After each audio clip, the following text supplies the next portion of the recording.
Alimentos cotidianos que pueden alimentar las células cancerosas. El cáncer no suele aparecer por una sola causa.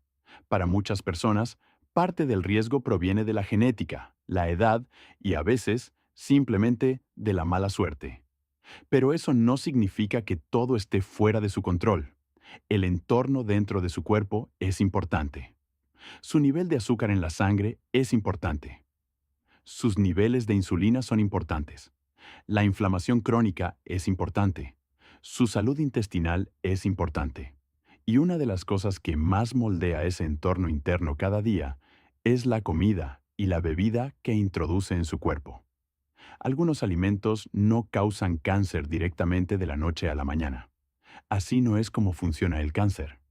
Pero ciertos alimentos cotidianos pueden empujar a su cuerpo hacia las condiciones exactas en las que las células cancerosas tienden a prosperar. Más glucosa, más señales de crecimiento, más inflamación y una protección más débil de su sistema inmunológico. Y lo aterrador es que muchos de estos alimentos parecen completamente normales. Algunos se comercializan como convenientes. Algunos se consideran inofensivos. Incluso se cree que algunos son saludables. Así que en este video vamos a desglosar los alimentos y bebidas cotidianos que pueden crear un entorno más propicio para el cáncer dentro del cuerpo, por qué la ciencia detrás de ellos es importante y cómo pequeños cambios en su dieta diaria pueden ayudar a mover su cuerpo en una dirección más segura. Parte 1. ¿Por qué los alimentos pueden cambiar el entorno interno del cuerpo? Cuando las personas escuchan la palabra cáncer, a menudo piensan solo en la genética. Y la genética sí importa. Algunas personas nacen con un mayor riesgo y algunas mutaciones ocurren al azar con el tiempo. Pero el cáncer no es solo una enfermedad genética. También está profundamente conectado con el metabolismo, la inflamación, las hormonas y el entorno dentro del cuerpo. Es por eso que las elecciones diarias de alimentos importan más de lo que muchas personas creen. Su cuerpo no está simplemente esperando pasivamente a que ocurra la enfermedad. Todos los días responde a las señales que usted le da. Cuando come o bebe algo, su nivel de azúcar en la sangre puede aumentar. Su insulina puede aumentar. Su sistema inmunológico puede calmarse o inflamarse más. Sus bacterias intestinales pueden verse favorecidas o alteradas. Con el tiempo, esas pequeñas señales repetidas pueden determinar si su cuerpo se vuelve más protector o más vulnerable. Esto no significa que una sola comida determinará su futuro. No significa que deba temer cada bocado de comida. Pero sí significa que los patrones importan. Si su dieta diaria crea constantemente niveles altos de glucosa, niveles altos de insulina, inflamación crónica y una mala salud intestinal, entonces puede estar construyendo el tipo de entorno interno donde las células anormales tienen más facilidad para sobrevivir y crecer. Esa es la idea clave. No estamos hablando de pánico. Estamos hablando de control. No puede cambiar sus genes, pero puede influir en cómo se comporta su cuerpo en torno a esos genes. Y una de las palancas más fuertes que tiene es lo que come y bebe todos los días. Parte 2. Las bebidas azucaradas y el combustible que aman las células cancerosas. Uno de los riesgos dietéticos más subestimados no siempre es la comida. Es lo que la gente bebe. La mayoría de las personas ya saben que los refrescos normales no son saludables. Pero el mismo problema puede aparecer en las bebidas energéticas, el café endulzado, los tés embotellados, los jugos de frutas y el té de burbujas, boba. Estas bebidas pueden liberar una gran cantidad de azúcar en el torrente sanguíneo muy rápidamente, a menudo sin fibra, sin mucha saciedad y sin la digestión lenta que conlleva comer alimentos enteros. Esto es importante porque muchas células cancerosas utilizan la glucosa a un ritmo inusualmente rápido. Las células sanas pueden producir energía de manera eficiente utilizando oxígeno, pero muchas células cancerosas dependen en gran medida de una vía más rápida llamada glucólisis aeróbica. Esto a menudo se describe a través del efecto Warburg. En términos simples, las células cancerosas pueden comportarse como un motor atascado a toda velocidad, exigiendo constantemente más combustible para poder dividirse y crecer. Y la glucosa no es el único problema. Cuando grandes cantidades de azúcar ingresan al torrente sanguíneo, el cuerpo libera insulina, EIGF-1. Estas hormonas ayudan a regular el azúcar en la sangre, pero también actúan como señales de crecimiento. Le dicen a las células que crezcan, se dividan y almacenen energía. Algunas células cancerosas tienen muchos más receptores de insulina que las células normales, lo que significa que pueden responder aún más fuertemente a esas señales. Es por eso que el azúcar líquido es tan preocupante. No solo agrega calorías vacías, puede empujar rápidamente al cuerpo hacia niveles altos de glucosa, niveles altos de insulina y señales de crecimiento más fuertes. Con el tiempo, si este patrón ocurre todos los días, puede ayudar a crear el tipo de entorno metabólico donde las células anormales tienen una mejor oportunidad de sobrevivir y expandirse. Parte 3. El jugo de frutas. No es tan inocente como parece. Uno de los ejemplos más sorprendentes es el jugo de frutas. Muchas personas piensan que el jugo de frutas es automáticamente saludable porque proviene de la fruta. Pero el cuerpo no responde a un vaso de jugo de la misma manera que responde a una manzana entera, una naranja entera o un puñado de bayas. Cuando come fruta entera, obtiene fibra. Esa fibra ralentiza la digestión, reduce la velocidad de absorción del azúcar y le ayuda a sentirse lleno. Pero cuando la fruta se convierte en jugo, gran parte de esa estructura protectora se elimina. Lo que queda es una bebida que puede enviar azúcar al torrente sanguíneo rápidamente, incluso si la etiqueta dice que es jugo de fruta al 100%. Grandes estudios de población han encontrado que cada vaso pequeño adicional de jugo de fruta al 100% por día se asoció con un mayor riesgo de ciertos tipos de cáncer, incluido el cáncer de mama, el cáncer colorectal y los cánceres del tracto biliar, que incluye la vesícula biliar y los conductos biliares. Estos estudios muestran asociaciones, no pruebas absolutas de que el jugo cause cáncer directamente, pero el patrón encaja con lo que sabemos sobre la glucosa, la insulina y las señales de crecimiento dentro del cuerpo. También hay otra preocupación con algunos jugos de frutas, especialmente el jugo de manzana, y es la posible exposición al arsénico inorgánico. El arsénico está clasificado como carcinógeno y se ha relacionado con el daño del ADN y la alteración de la regulación genética. La misma preocupación puede aplicarse al arroz y a los productos de arroz, aunque remojar y enjuagar el arroz antes de cocinarlo puede ayudar a reducir la exposición. Así que el punto no es que la fruta sea mala. La fruta entera es muy diferente del jugo de frutas. La verdadera pregunta es esta: ¿las bebidas que consume todos los días están ayudando a su cuerpo a mantenerse protegido o lo están empujando silenciosamente hacia el tipo de entorno que las células cancerosas pueden utilizar? Parte 4. Los alimentos ultraprocesados. No son solo comida chatarra. Las bebidas azucaradas son solo una parte de un patrón mucho más amplio. El problema mayor es el aumento de los alimentos ultraprocesados. Estos son alimentos que están fuertemente industrializados y elaborados principalmente con ingredientes refinados en lugar de alimentos enteros. Piense en los bocadillos envasados, la comida rápida, los postres procesados, muchos cereales para el desayuno, las comidas congeladas y los alimentos diseñados para durar mucho tiempo en el estante. Son convenientes, baratos y están diseñados para saber también que se vuelve difícil dejar de comerlos. El peligro no es solo un ingrediente, es todo el entorno que estos alimentos crean dentro del cuerpo. En primer lugar, muchos alimentos ultraprocesados pueden provocar picos rápidos de azúcar en la sangre. Eso sigue reforzando el mismo problema de insulina y señales de crecimiento del que ya hablamos. En segundo lugar, pueden promover una inflamación crónica de bajo grado.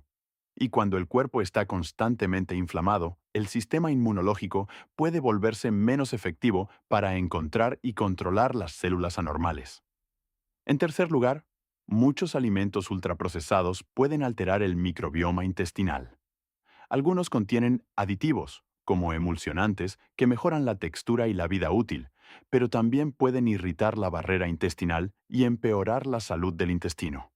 Cuando la barrera intestinal se debilita y la inflamación aumenta, el cuerpo pierde una de sus importantes capas de defensa. Y hay un problema más. Los alimentos ultraprocesados desplazan a los alimentos protectores del plato. Cuanto más comen las personas bocadillos envasados y comida rápida, menos espacio suelen tener para la fibra, las verduras, las legumbres, las frutas, los minerales, las vitaminas y los compuestos vegetales que apoyan la función inmunológica. Así que el problema no es solo que estos alimentos sean altos en calorías. El problema más profundo es que pueden reemplazar los mismos alimentos que su cuerpo necesita para defenderse. Y con el tiempo, ese cambio puede crear silenciosamente un entorno más favorable para la enfermedad. Parte 5. Los alimentos muy salados y encurtidos pueden dañar el estómago con el tiempo. Otra categoría de alimentos que merece atención son los alimentos muy salados o encurtidos.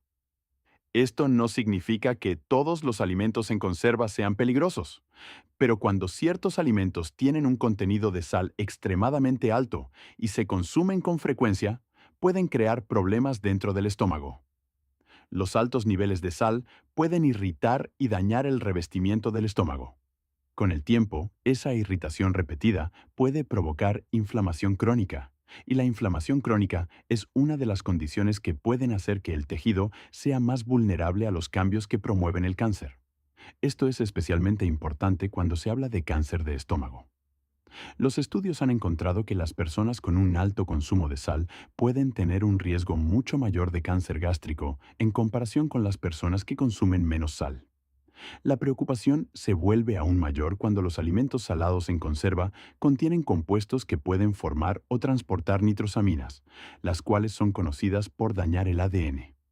Es por eso que el cáncer de estómago ha sido históricamente más común en regiones donde los alimentos muy salados o en conserva son una parte habitual de la dieta. El problema no es solo la sal en sí, es la combinación de irritación, inflamación y exposición a compuestos que pueden dañar las células con el tiempo. Así que, de nuevo, el mensaje no es el miedo. El mensaje es la frecuencia. Una pequeña cantidad de vez en cuando es diferente a hacer de los alimentos muy salados o encurtidos un hábito diario. Si el estómago está constantemente expuesto a la irritación, puede ser más fácil que el daño se acumule silenciosamente antes de que alguien se dé cuenta. Parte 6. La carne procesada es la parte más preocupante del debate sobre la carne. Ahora debemos hablar de una de las categorías de alimentos más debatidas, la carne. Pero es importante separar dos cosas que a menudo se mezclan. La carne procesada y la carne roja no procesada no son lo mismo, y la evidencia en torno a ellas no es igual de sólida. La carne procesada incluye alimentos como el tocino, las salchichas, los perritos calientes, los fiambres y los embutidos. Estos alimentos no son solo trozos de carne. Son conservados, curados, ahumados, salados o tratados de maneras que cambian su química. Es por eso que la carne procesada muestra consistentemente una asociación más fuerte con el riesgo de cáncer, especialmente el cáncer colorectal. La preocupación proviene de los compuestos utilizados durante el procesamiento. Muchas carnes procesadas contienen nitritos y nitratos que ayudan a conservar la carne, mejorar el sabor y mantener el color. Pero cuando estos compuestos entran en el ambiente ácido del estómago, pueden formar nitrosaminas. Algunas nitrosaminas son carcinógenos conocidos, y una de las principales formas en que causan daño es dañando el ADN. Eso importa porque el daño al ADN es uno de los primeros pasos en el desarrollo del cáncer. Cuando las células están expuestas repetidamente a compuestos que pueden dañar el ADN, la probabilidad de cambios anormales aumenta con el tiempo. Esta es la razón por la que la carne procesada se trata con mucha más seriedad que la carne roja normal. No se trata solo de comer carne. Se trata de cómo esa carne ha sido alterada antes de llegar a su plato. Así que, Si hay una categoría de carne con la que hay que tener especial cuidado, es el tipo procesado que la gente suele comer de manera informal en el desayuno, en sándwiches o como comidas rápidas y convenientes. Y aquí está la pregunta en la que vale la pena pensar antes de continuar. Si un alimento es lo suficientemente conveniente como para comerlo casi todos los días, pero su procesamiento cambia la forma en que se comporta dentro de su cuerpo, ¿es realmente tan inofensivo como parece? Parte 7. La carne roja tiene más matices de lo que admiten la mayoría de los titulares. La carne roja no procesada es una conversación diferente. Esto incluye la carne que no ha sido curada, ahumada ni convertida en productos como tocino, salchichas o fiambres. El vínculo entre la carne roja y el cáncer, especialmente el cáncer colorectal, existe en la investigación observacional, pero es más débil y más complicado que el vínculo observado con la carne procesada. Aquí es donde muchas personas se confunden, porque los titulares a menudo hacen que el tema parezca simple. Un lado dice que la carne roja causa cáncer, otro lado dice que la evidencia es débil. La verdad tiene más matices. El cáncer puede tardar muchos años, incluso décadas, en desarrollarse. Eso hace que la investigación en nutrición sea extremadamente difícil. En un mundo perfecto, los investigadores controlarían lo que miles de personas comen todos los días durante 20 o 30 años y luego compararían los resultados de cáncer. Pero en la vida real, eso es casi imposible. Por lo tanto, los investigadores a menudo confían en grandes estudios observacionales. Estos estudios siguen a muchas personas durante largos periodos de tiempo y buscan patrones. Por ejemplo, las personas que comen más carne roja pueden tener tasas más altas de cáncer colorectal. La fortaleza de estos estudios es que reflejan la vida real a lo largo de muchos años. La debilidad es que no pueden controlarlo todo. Las personas que comen más carne roja también pueden comer menos verduras, menos fibra, más alimentos procesados o llevar estilos de vida diferentes. Los investigadores intentan ajustar estos factores, pero nunca pueden eliminar toda la incertidumbre. Así que el mejor enfoque no es el pánico ni la negación. La evidencia sugiere que comer carne roja todos los días probablemente no sea prudente. Pero comer carne roja, no procesada una o dos veces por semana, especialmente como parte de una dieta rica en fibra y alimentos integrales, es muy diferente a comer carne procesada todas las mañanas.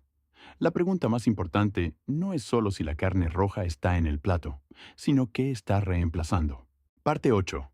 La fibra puede cambiar toda la historia. Una de las razones por las que la carne roja se vuelve más preocupante no siempre es la carne en sí. Es lo que desaparece de la dieta cuando la carne ocupa demasiado espacio. En muchas dietas, cuando las personas comen más carne roja, a menudo comen menos fibra. Pueden comer menos frijoles, menos verduras, menos frutas, menos cereales integrales y menos almidones resistentes. Eso importa porque la fibra es uno de los factores protectores más fuertes para la salud del colon. La fibra ayuda a regular el azúcar en la sangre, ralentiza la digestión, alimenta a las bacterias intestinales beneficiosas, y cuando esas bacterias descomponen ciertos tipos de fibra, producen compuestos como el butirato. El butirato ayuda a mantener las células que recubren el colon, reduce la inflamación y puede ayudar a crear un ambiente más saludable en el intestino. Hubo un estudio interesante en el que los participantes comieron alrededor de 300 gramos de carne roja por día. Eso aumentó un marcador relacionado con el daño del ADN en el colon. Pero cuando los investigadores agregaron 40 gramos de almidón resistente, que es un tipo de fibra, ese aumento en los marcadores de daño del ADN desapareció y volvió a los niveles iniciales. Eso no significa que la fibra haga que la carne roja ilimitada sea inofensiva, pero sí muestra algo importante.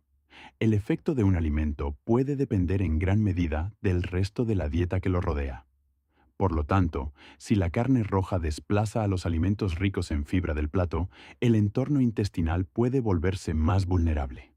Pero si la dieta aún incluye suficiente fibra de alimentos como papas, legumbres, plátanos verdes, verduras y alimentos vegetales integrales, el panorama puede verse muy diferente.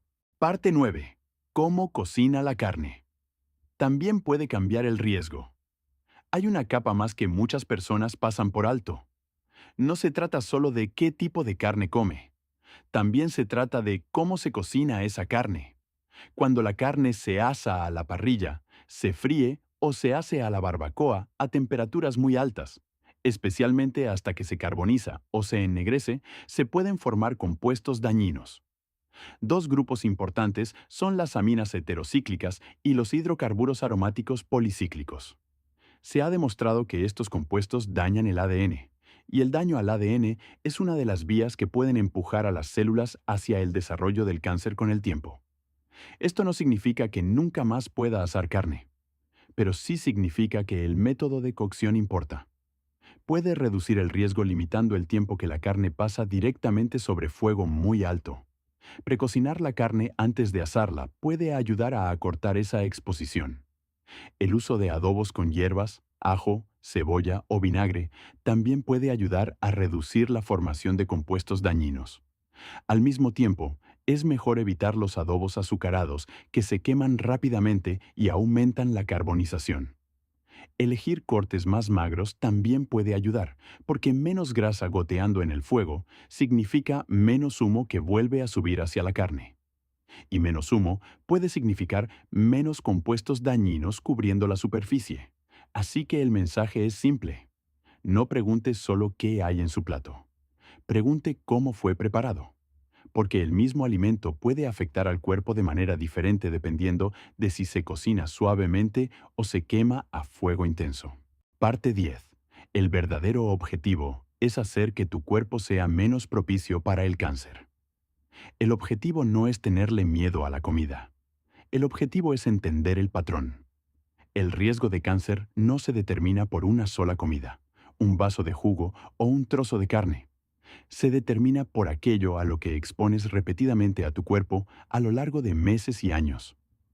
Si tu rutina diaria está llena de azúcar líquido, alimentos ultraprocesados, alimentos en conserva muy salados, carnes procesadas, comidas bajas en fibra y carne cocinada a temperaturas muy altas, entonces tu cuerpo puede verse empujado hacia más glucosa, más señalización de insulina, más inflamación, más alteraciones intestinales y más daño en el ADN. Pero lo contrario también es cierto. Cuando reduces las bebidas azucaradas, limitas los alimentos ultraprocesados, evitas que la carne procesada sea un hábito diario, mantienes bajo control los alimentos muy salados, comes más alimentos ricos en fibra y cocinas la carne de manera que evites quemarla y carbonizarla, comienzas a cambiar el entorno interno en una mejor dirección. No puedes controlar todos los riesgos de cáncer. No puedes cambiar tu genética. No puedes eliminar el azar. Pero sí puedes influir en las condiciones dentro de tu cuerpo todos los días, y ahí es donde reside tu poder. Las pequeñas decisiones, repetidas de manera constante, pueden hacer que tu cuerpo sea menos acogedor para las condiciones que las células cancerosas utilizan para crecer. No a través del miedo, no a través de la perfección, sino a través de la conciencia, el equilibrio y mejores hábitos diarios.